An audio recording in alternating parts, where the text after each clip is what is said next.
she's deaf in a book which is about music. And it's this book in which the bass rhythm of the people is so powerful that it can call back the dead. We're gonna get into a little bit of your story today, from the beginnings to where you are now. All right. So the first question I want to ask you is, I want you to get into a little bit about your upbringing. You know, young Marcia. Where were you raised? Where you were born? And get into a little bit of how it was. You know. With your first taste of life, so to speak. Okay. Well, I was born in the UK, and I went to Jamaica when I was about almost 6. So Jamaica is really the place that formed me, I would say. I don't remember much of the UK. When we moved to Jamaica, my parents, they were unusual because they came back home, and you know, I think that defines them in a certain way, the fact that they decided to make that return trip. And because I was so young, I quickly became Jamaican. My sisters were older than me, and they held on to their Britishness, you know. But in 3 months, I had lost that English accent, and I was a little Jamaican girl. It's a place which has defined me, and that's where I grew up. And so I went to Balmagie Primary in Waterhouse, and later on I moved to Holy Childhood Prep. And my parents, when they got to Jamaica, they became church-going folk. You know, my father was a preacher. And I think that there's something of that experience which really formed me, which is to say that it helped form me as a writer. It helped me become the writer that I am today. Because my parents were not really, they weren't really readers as such, but the Bible was their book, you know? And the Bible is really high literature in a certain way. It's poetry, you know? It's the grandeur of language. And so I grew up listening to my father preaching and, you know, all of that drama. You know, he was a very good preacher, had a lot of charisma. And I feel as if that was an early apprenticeship for me, you know, growing up in that church space. So that, you know, that was my early years. Fast forward, I went to Holy Childhood High. I was a book girl. And I didn't really grow up with a lot of books as such, but there weren't a lot of books in the house, but every book that I could get my hands on was important to me. Do you remember what the first book was that you read? My first book that I read? My first book that I read was probably going back to when I was 5, before I left Jamaica. Probably an Enid Blyton book, which I had memorized by heart. Once there was a little stickleback who lived in a pond. I remember I had memorized the whole story. Yeah. You know, so, but what was really significant for me was moving from authors like Enid Blyton to the opportunity to read stories by Caribbean writers. And that was really my first huge influence, I feel. Okay. So reading that first book, is that when you realized that you had the taste for reading, or you knew that prior to, like, maybe reading other material that was in your space? Prior to learning how to read, my older sisters read to me. I've always just loved language, you know, and have always plugged into it. And, you know, what I would say is that I also connected to oral language spaces as well, not just the written word. So I spoke about my father being a preacher and going to school and that sort of thing. And I remember sitting in church and, you know, hearing lines such as, "The floods would clap their hands and the hills were joyful together," and just being kind of just drawn to that, you know, this kind of language that would make goosebumps come on you. It was the word usage. Right. It was the word usage. You know, I was probably drawn to it for the wrong reasons, you know. And what was that? Well, meaning that it's supposed to be this spiritual experience. And I guess that you were looking at the art. Yeah, the artistry of it. Right. And I think artistry and spirituality are definitely connected, right? But, you know, and the thing about the line that I quoted you to is that it's actually the title of a Roger Mays novel, The Hills Were Joyful Together, but I didn't know that at the time. So I was definitely onto something. But I remember that particular line, you know, and sitting there and thinking, oh, the floods clapped their hands and the hills were joyful together. You know, so that kind of thing. I think that was kind of my early introduction to language. Not always written word and books necessarily, but yeah, the sound of language and the orality of it, that kind of thing. Even though back then I wouldn't have expressed it the way that I'm expressing it now, but looking back, you know, I can identify those moments in my life. Orality also includes my sister reading to me, right? Reading the stories out loud, that kind of thing. Or my mother telling stories on the veranda as well, you know, that kind of thing too. That's part of the early beginnings, I feel. Okay. Let's get into you as a writer. Right? We just spoke about, you know, the oral part of it and the early readings and how you were introduced to that. But what I want to know is, how did you get into writing? How did I get into writing? That's a good question. I didn't always know that I could be a writer. I didn't know that a writer was, yes, I loved books, but I didn't know that it was a path for me. I thought that I needed to do something practical, right? And when you say practical, like, what do you mean? Well, you know, when I went to college in the US, originally I was a biology major, pre-med. And there was this sense that I needed to do something practical, you know, go to medical school. Lots of sacrifices were being made for me to go to university.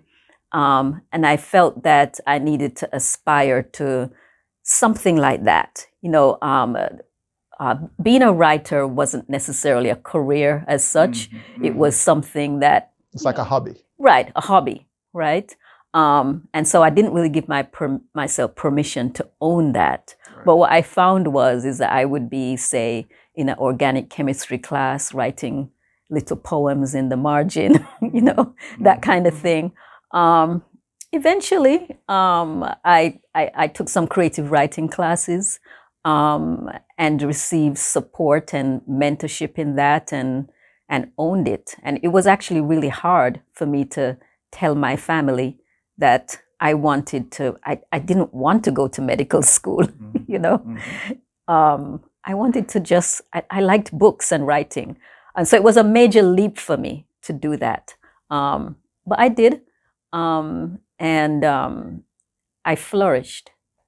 So that's how it all began for me, really, I would say. Or how it developed, I would say. It really began much earlier, you know, in those environments of orality that I'm talking about. But as far as consciously saying that I wanted to be a writer, that's how it evolved. All right. So how difficult was it when you had to tell your parents, listen, there's this thing that I prefer, you know, and I have a love for it and I just can't stop doing it and thinking about it. I no longer want to, or am I interested in pursuing pre-med? What was that conversation like? You know, money had been spent, sacrifices had been made. So this was a hard conversation to say that I wanted to change to an English major. But it was such a relief. And I think that after that, my family also saw that I thrived and that it had actually been a good and positive move for me. And things I came into voice, is what I would say, through the writing.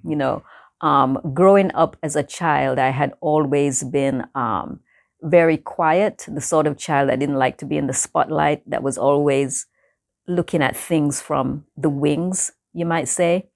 And writing allowed me to actually come center stage and have a voice and to claim something of my power. I figured out what my superpower was, you might say, by being a writer, and so that was a really significant and transformative thing for me. And from there on, I grew from strength to strength. Good. I want to get into a little bit about your university / college experience. Right. All right. Because you were born in the UK, came to Jamaica. Right. And then you went to that school system up until high school. Right. All right. How at that time was it decided that was it you who decided you want to pursue a degree overseas? Right. Or was it your parents or any other sponsor? Right. That's a complex question because I actually didn't go to the US specifically for school. I originally went to the US on a visitor's visa. And I quickly became undocumented, which back then was called illegal alien. Right. And that was my existence. And then I got accepted as a university, still undocumented. So how did that happen? Well, maybe back then they asked less questions than they do now. Right. That makes sense. And so that was a hard time of my life to be undocumented. You're always looking over your shoulder. It was challenging as a young person, I feel emotional about it, talking about it now. So I would say that added to the whole complexity of what it meant to give up that pre-med path and go to writing. Because maybe you begin to understand now something of those sacrifices that I mentioned earlier on. As an undocumented person, you go to the US, you get into school, you want that to be worth something. Yes. Right? Yes. Right. You know what they say in Jamaica, you don't go back home with your two empty hands, right? So it was something like that. I had come here and I was meant to use the opportunity to do something important and worthwhile. So it was a major decision to decide that I was going to give up this opportunity and go for something which felt a little bit more elusive or uncertain, the writing path. There's something about us in the arts sometimes is difficult for us, and it's not always validated as a life calling necessarily. As you say, it's something that you should do as a hobby. Yes. Yes. That's largely how it's looked upon. Anybody who wants to pursue any kind of artistic endeavor is like, why would you want to do that? Why not do something? Exactly. That doesn't, that's a hobby. Do that on your spare time, but go this way. So that's why I asked you how difficult it was, because I imagine it was a difficult conversation. It was a difficult time. So, you multiply that with being an undocumented person, and you understand something of my existence and my dilemma at the time. Yes.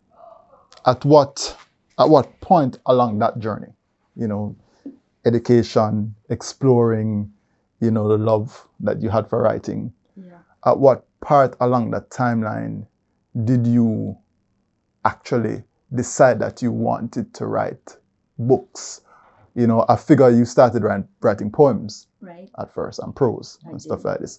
But when did you decide, or when did it become apparent to you that I want to write a book? I want to publish something. And what was the inspiration behind that? And what were the challenges? And what did that journey look like, putting out your first publication? Right. Yeah. Um, yeah, I decided that I would like to write a book by the time I was a master's student and in an MFA program. And so I had moved on. Maybe I should back up a little bit about some more of how this evolved, which is that, as I mentioned, I took some creative writing classes, fell into some good mentorship, and and from there I was able to enter into an MFA program. And so my first full-length writing project was actually part of an MFA thesis. And so I had support in that. And I thrive, writing for me is a bit like a spiritual practice, I would say, if that makes sense. I think that there's something about creativity which is, is connected to the world of spirit. And when I'm not writing, I feel as though I'm ungrounded. And I enjoy the process. It's not work for me. So as I got deeper and deeper into writing, there was almost this feeling that I just needed to write, and that I couldn't imagine myself not writing.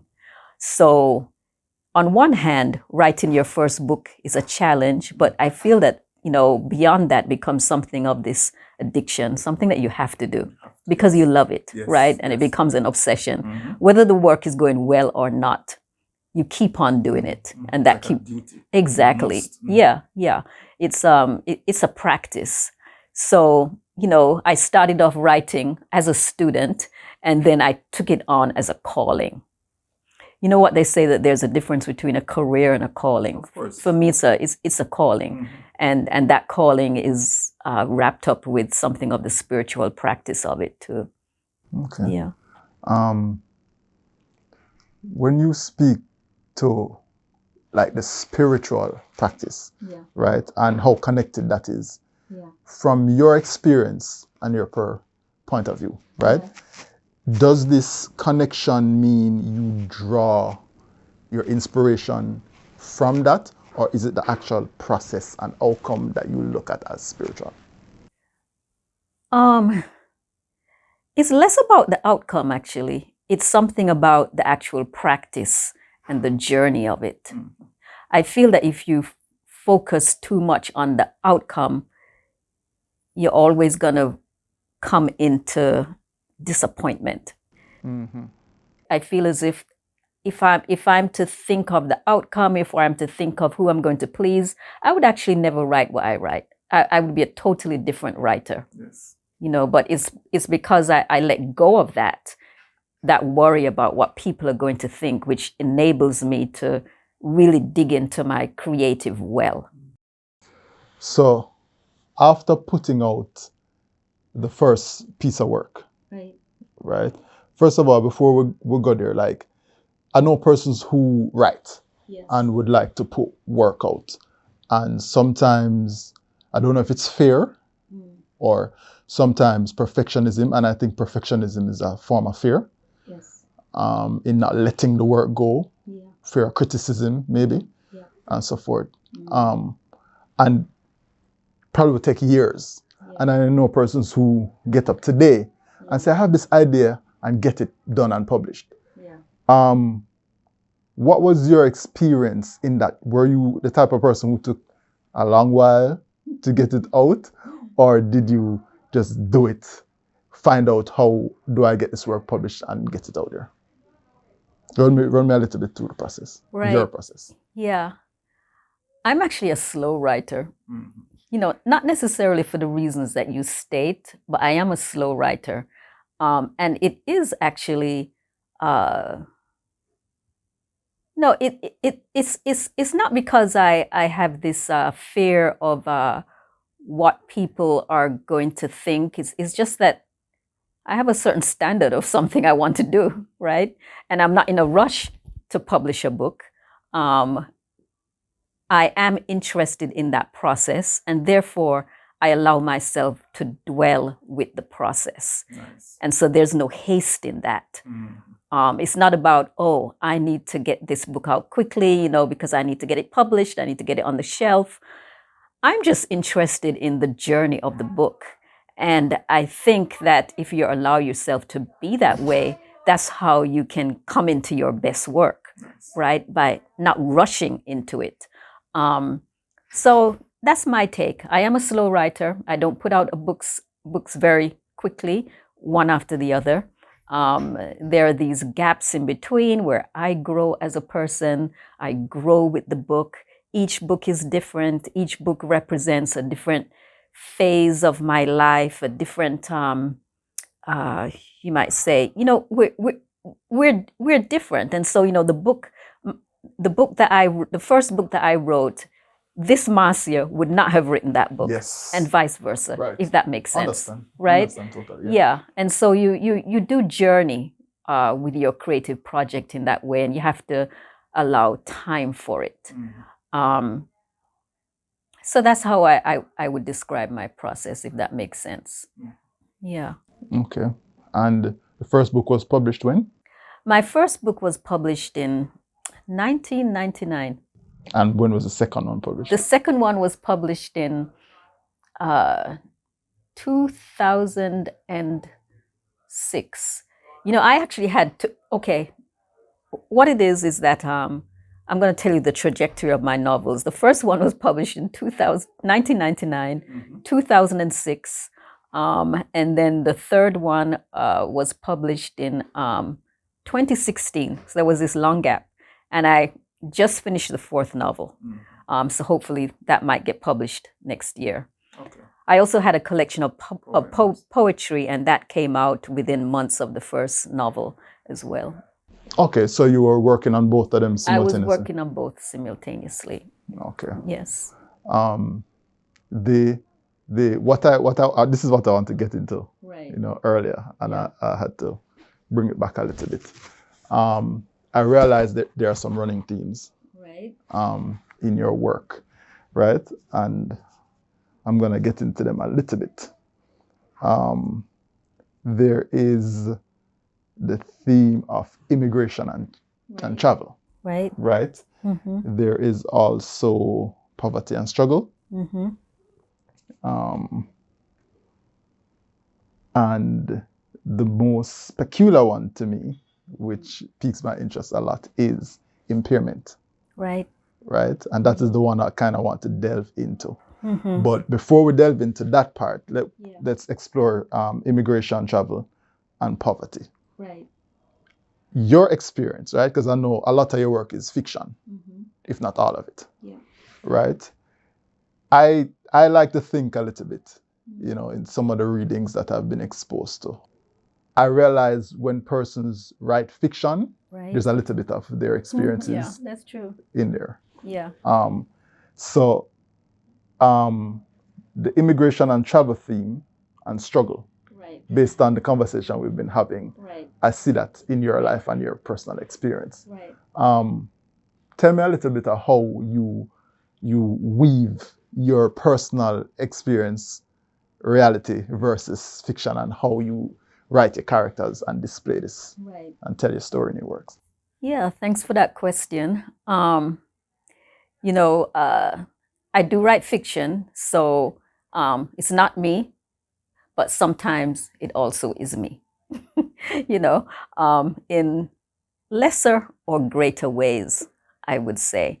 And, as a fiction writer, sometimes you're not even deliberately writing about yourself, but that kind of emerges. And you might even surprise yourself, where your character presents him or herself as you.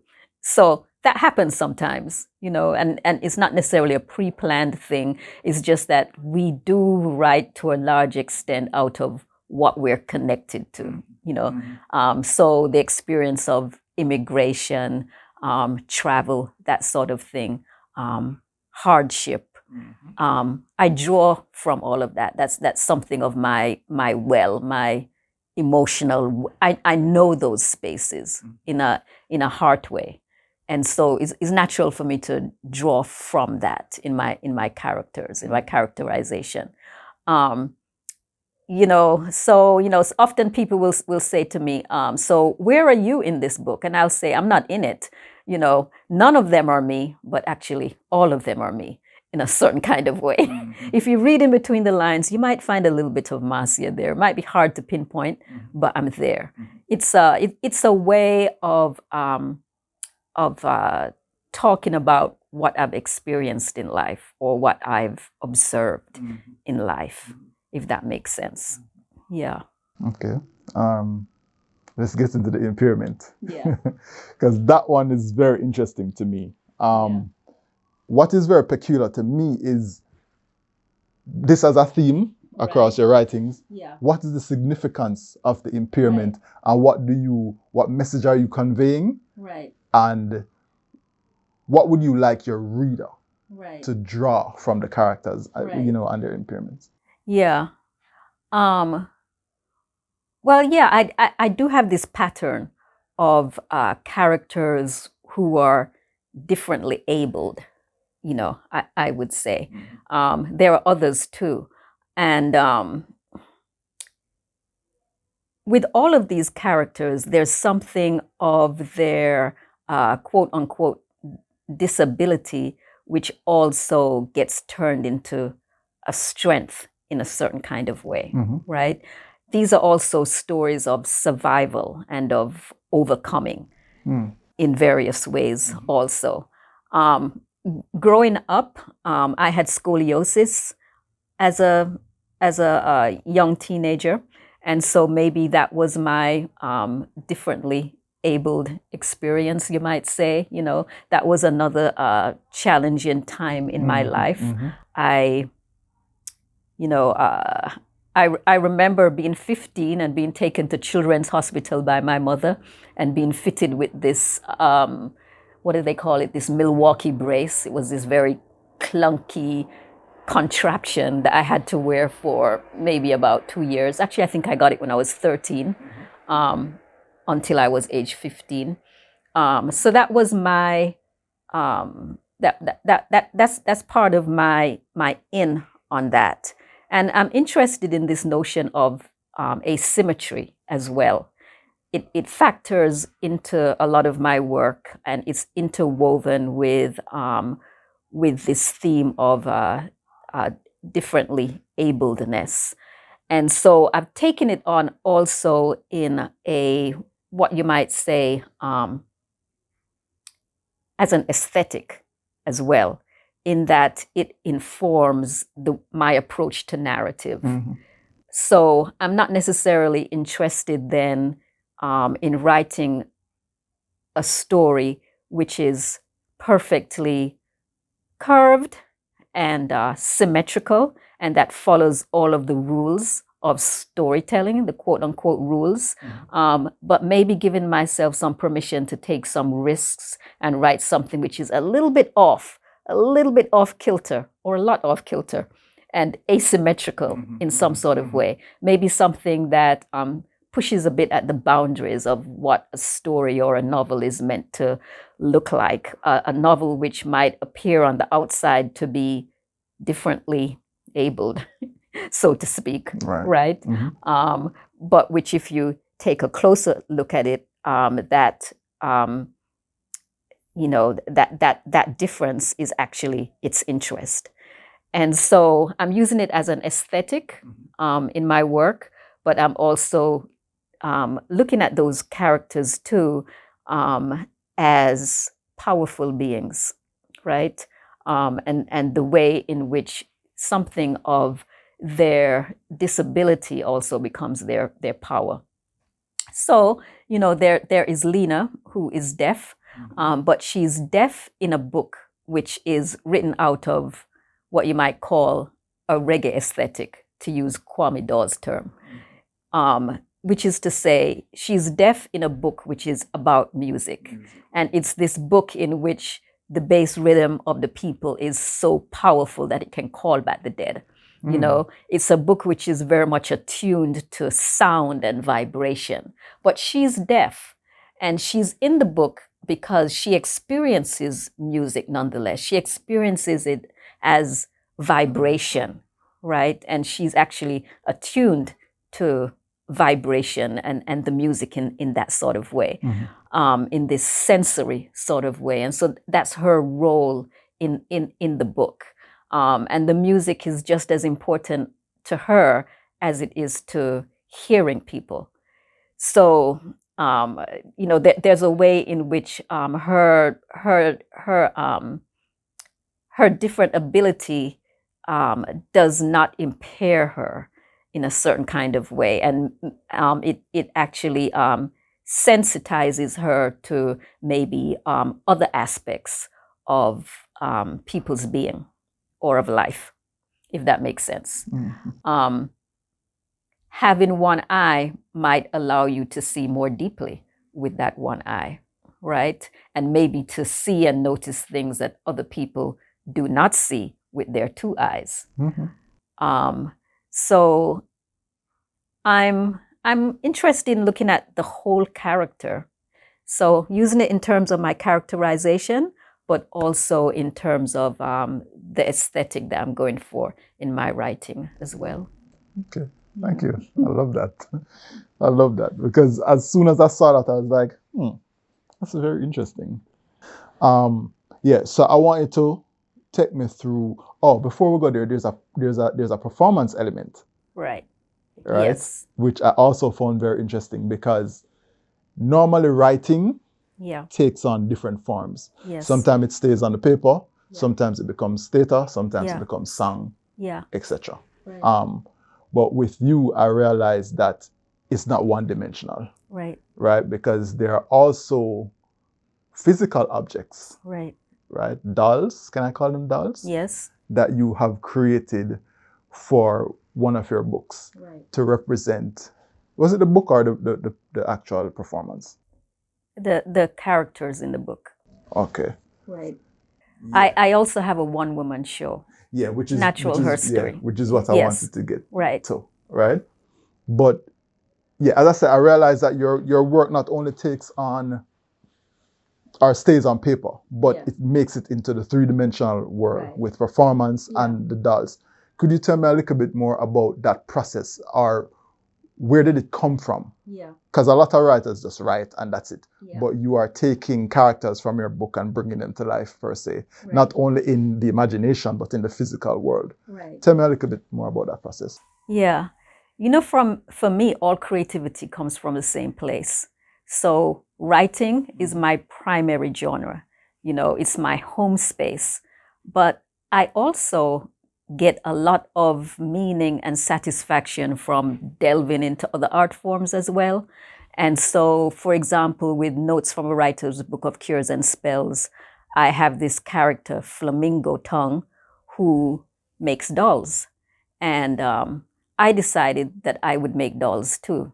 And I ended up making these dolls, one to represent each character. They're like these sculptural art dolls. And I don't necessarily define myself as an artist first and foremost, but they're sculptural art dolls nonetheless. So that's how that evolved. And I found that in writing that, I got as much, in building the dolls rather, I got as much gratification from it as I did from the writing process. I remember during that time, my daughter was little, and we would, I would set out the material on the table, and she would make dolls too next to me, and so we would both be building these dolls together. And while I'm making the doll, I'd also simultaneously be thinking about my character as well. So that's how that evolved. Wait, hold on, stick up in. So the dolls were not made after you finished writing? No. They were a part of the process? They were a part of the process. Oh. Right. It was simultaneous to the writing of the book. And so it was very much intertwined. So both, how should I put it? The writing inspired the dolls and the dolls inspired the writing. Exactly. I love that. Yeah, that's how it went. And what did you do with the dolls afterwards? I still have them. Mm-hmm. I still have them. And I had no intention of the dolls being on the cover or being included in the book as pictures, but the publisher expressed an interest in that and decided to include color plates of the dolls in the book. So that's how that happened.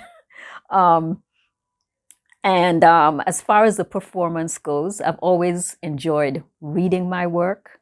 You know, I feel that reading it takes it back full circle to the oral tradition out of which it came. Mm-hmm. You know, I talked about my mom and her storytelling and my father and his preaching and music and all of these things. So, you know, there's something of presenting your work and reading it, which I feel reconnects it to something of its source, you know, its sound source. But then I took it another step further. I was in contact with a colleague of mine at the University of Colorado, mm-hmm. and she said to me one day, "You know, Marcia, what you need is a one-woman show." And I wasn't, I don't think I was prepared for a one-woman show as such. I just like to read. Yeah, she's a theater director, and she helped me to put together a one-woman show. And that's how that evolved. Mm-hmm. And I've actually had a lot of fun with it, you know, with the performance aspect. You know, it's bringing my characters to another level of voice, mm-hmm. as well. So you're right. It is this sort of three-dimensional thing where I'm writing, I'm making dolls, I'm performing on the stage. Mm-hmm. Who knows what else will happen, mm-hmm. right? Yeah. Yeah. And how many times have you performed? Have I performed the show? Yeah. I've done the full show maybe about 6 or 7 times. Okay. But I've done excerpts from the show, mm-hmm. many times. Mm-hmm.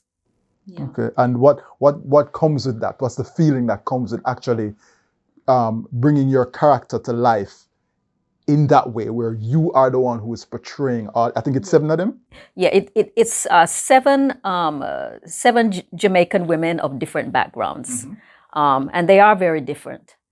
And, you know, in creating these characters in the first place, it's, you have to get to know your characters in this intimate way, you know. That's how you bring a character to life on the page, is that to know them intimately and to know all of their secrets. What I would say is that bringing the character to the stage is that you actually inhabit that character. And so, you know, it's as if you shift gears and push it even a little bit further.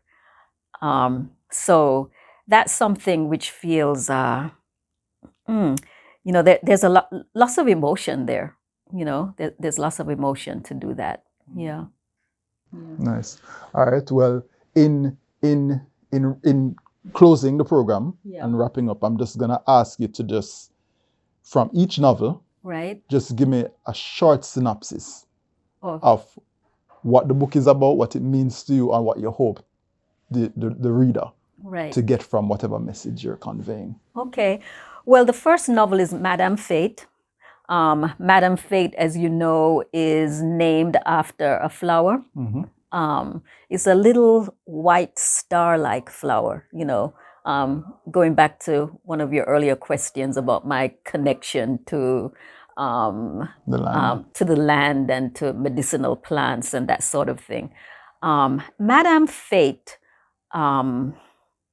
it's a multi-voice book, and the concept behind that book is this, you know, what we say in Jamaica when you turn your hand, which is to say that you turn your hand make fashion, where you take a little bit of this and that and you put it together and see what will become of it. And so I constructed the book in that way, where it's a multitude of voices, but it's also a mix of other sorts of things as well, such as maybe bits and pieces of